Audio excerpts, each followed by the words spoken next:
சென்னை நீரில் முழுகுமா 2040 அப்படின்றது தான் இந்த வீடியோவுடைய மிக முக்கியமான ஒரு கவரேஜ்.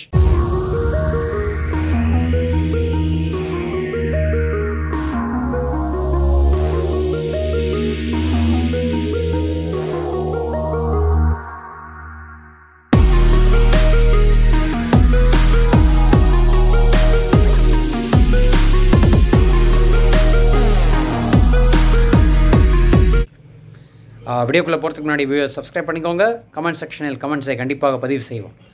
நான் பிரகாஷ் பேசுகிறேன், மோட்டிவேஷன் நியூஸ் சேனல்.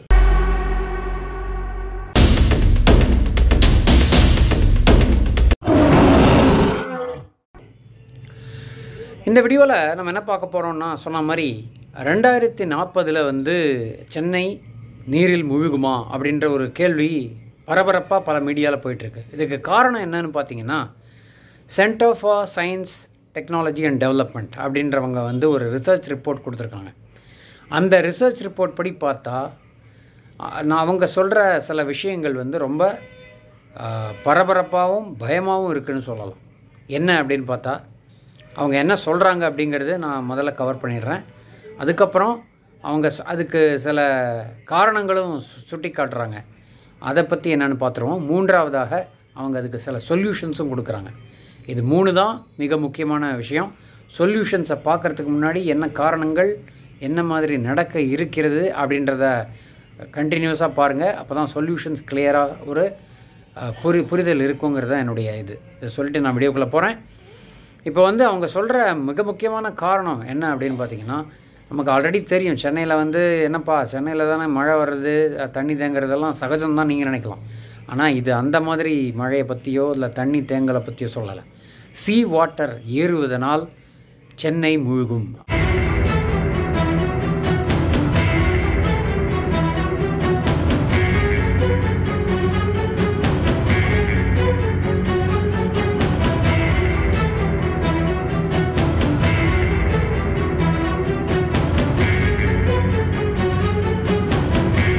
அப்படின்ற செய்தி சென்னை மட்டும் இல்லாமல் தூத்துக்குடியும் முழுகும் அப்படின்ற மாதிரி வருது. ஸோ இது ஏதோ பயங்கரமான ஒரு விஷயத்த சொல்கிறதுக்காக சொல்கிற விஷயம் இல்லை. எதனாலன்னு காரணங்களை பார்ப்போம். முதல் விஷயம் என்னென்னு பார்த்திங்கன்னா, சென்னையுடைய லேண்ட்ஸ்கேப் சீ லெவலை கம்பேர் பண்ணும்போது கம்பேரிட்டிவ்லி கொஞ்சம் கம்மியாக தான் இருக்குது. அப்படின்னா என்ன அர்த்தம்னா, கடலுக்கும் லேண்டுக்கும் உள்ள ஒரு டிஸ்டன்ஸ், ஒரு அமைப்பு, மேலே இப்படி இருக்க வேண்டியது இந்த ஒரு இதில் இருக்க வேண்டியது இப்படி இருந்தால், தண்ணி போனால் தண்ணி கடல் லெவல் ஏறினா கண்டிப்பாக சென்னை பாதிக்கப்படும். இதுதான் விஷயம். ஸோ இவங்க என்ன சொல்கிறாங்கன்னா, கிட்டத்தட்ட 7% 2040 கடல் தண்ணி ஏறிவிடும். அதாவது சென்னை உள்ள அவ்வளோ ஸ்கொயர் கிலோமீட்டர்ஸ், பல square kilometres, 7% of Chennai's total area உள்ளே வரும். 2060 கிட்டத்தட்ட 9% ஏறிவிடும். அதே 2080 பார்த்திங்கன்னா 15% ஏறும். 2100 இப்போ தான் நமக்கு பார்த்திங்கன்னா லாங்குவிட்டி நிறைய இருக்குது மெடிக்கல் அசிஸ்டன்ஸ்னால்.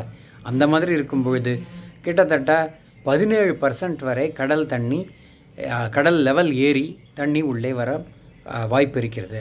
ஸோ இவங்க சொல்கிற இந்த செய்தி தான் நமக்கு ரொம்ப ரொம்ப ஒரு பரபரப்பாகவும் பயமாகவும் பயங்காட்டுறாங்களா அப்படின்ற மாதிரி வருது.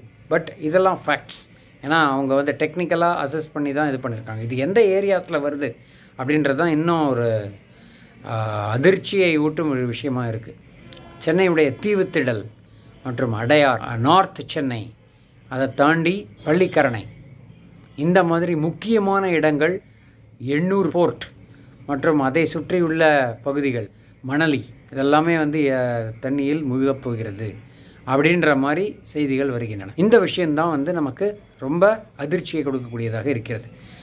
இதெல்லாம் பார்த்துட்டோம். இப்போது இந்த எதனால் காரணங்கள் அப்படின்றது பார்த்தா, நம்பர் 1 ரீசன் என்ன அப்படின்னா, குளோபல் வார்மிங். அக்ராஸ் எல்லா இடத்துலையும் ஃபாசில் ஃபியூயல்ஸ்லாம் எரிக்கிறாங்க, பெட்ரோல், அந்த மாதிரி டீசல், அந்த மாதிரி விஷயங்கள் அக்ராஸ் த வேர்ல்டு. இது ஒரு வட்டம். விஜய் சொல்கிற மாதிரி ஒரு வட்டம்டா, அதில் சுற்றி தான் வருன்ற மாதிரி, அங்கே எரிச்சா அங்கே அடித்தா இங்கே வலிக்குன்ற மாதிரி எங்கே அஃபெக்ட் பண்ணாலும் மொத்தமாக எல்லாருக்கும் தான் பாதிப்புன்றது தான் விஷயம். ஸோ இது குளோபல் வார்மிங் நம்பர் 1. இதனுடைய பாதிப்பு நம்ம அந்த இதில் அண்டார்டிகாவில் பார்க்குற அந்த ஐஸ் கட்டிகள் உருகுகின்றன, பனிப்பாறைகள் உடைகின்றன. போலார் பேர்ஸுக்கு இடம் இல்லைன்னு சொல்கிறோம், ஆனால் டோட்டலாக தண்ணி உருகி சீ லெவல் ஏறுகின்றதுங்கிறது தான் நிதர்சனமான உண்மை. இது இரண்டாவது விஷயம். மூணாவது, நம்மளுடைய ஹெவி போரிங். நம்ம லேண்டில் தண்ணி வேணும்னு சொல்லிட்டு நல்லா ஹெவியாக போர் போட ஆழத்துக்கு போடுறத என்ன ஆகுதுன்னா லேண்டு வந்து சென்னையுடைய நிலப்பரப்பை சிங்க் ஆகக்கூடிய அபாயம் இருக்கிறது. இது மூணாவது விஷயம். நாலாவது விஷயம், சென்னையில் வந்து நம்ம எல்லாருக்குமே தெரிஞ்சது தான், எங்கெல்லாம் நீர்ப்பரப்புகள் இருக்கோ அங்கெல்லாம் கட்டடம் கட்டிட்டோம்.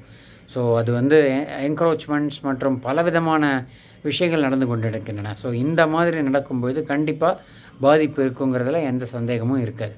ஸோ இதுதான் இந்த 4 முக்கியமான விஷயங்கள் அவங்க சொல்லியிருக்காங்க. இதுக்கு சொல்யூஷன்ஸ் என்ன அப்படின்னு பார்க்குறது தான் அடுத்த விஷயம். சொல்யூஷன்ஸ் இல்லாமல் இல்லை, ஆனால் சொல்யூஷன் என்ன அப்படின்னா முதல் விஷயமான குளோபல் வார்மிங்கை கட்டுப்படுத்தணும். அது நம்ம கையில் இருக்குவா அப்படின்னு பார்த்தீங்கன்னா இருக்காது. நம்ம ஜஸ்ட் ஈவி கார்ஸோ அந்த மாதிரி இது பயன்படுத்தினாலும், இண்டிவிஜுவல் லெவலில் வாங்கி பைக்ஸு கார்ஸுன்னு யூஸ் பண்ணினாலும், அக்ராஸ் தி வேர்ல்டு யூரோப் மற்றும் சைனா ஹூவர் டெவலப்டு கண்ட்ரீஸ்னு சொல்கிறவங்க எல்லாருமே வந்து இன்னமும் பெட்ரோல் டீசல் யூஸ் பண்ணிகிட்டு இருக்காங்க. இப்போ இன்ஃபேக்ட் யூஎஸ்லலாம் ட்ரம்ப் வந்தாருன்னா இன்னும் அனதர் 5 இயர்ஸ்க்கு கூட இதே தொடரும் என்பதில் சந்தேகம் இல்லை. ஏன்னா ஒரு இதில் கூட சொல்லிட்டார் ட்ரம்ப், கிளைமேட் சேஞ்சுங்கிறதே சும்மா ஒரு கட்டுக்கதைன்ற மாதிரி பேசியிருக்காரு. ஸோ அது ஒரு விஷயமாக இருக்கிறது.